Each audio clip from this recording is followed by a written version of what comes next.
महाराष्ट्रातील number 1 TV channel आवाज TV, आवाज आपल्या सर्वांचा।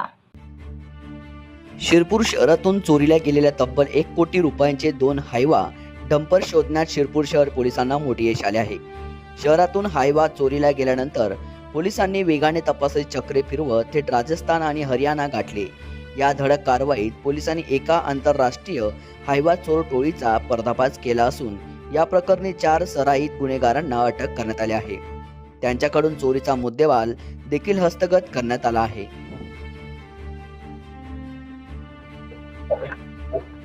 11 फेब्रुवारीला प्रदीप लक्ष्मण चौधरी आणि अमन अश्विन कटारिया यांनी अशी फिर्याद दिली होती की शिरपूर शहर पोलीस स्टेशनमधून त्यांचे 2 डंपर चोरीला गेलेले आहेत। या अनुषंगाने सिनियर पीआय किशोर परदेशी आणि त्याच्याबरोबर पोलीस हवालदार रवींद्र आखडमड, पोलीस हवालदार गोविंद कोळी आणि विनोद आखडमड आणि टीम यांनी सगळ्यांनी अतिशय चांगलं काम करून सीसीटीव्हीच्या माध्यमातून आणि इतर तांत्रिक तपास करून राजस्थानमधून पूर पोलीस स्टेशन यांची मदत घेऊन आपण 4 लोकांना याच्यामध्ये अटक केलेली आहे।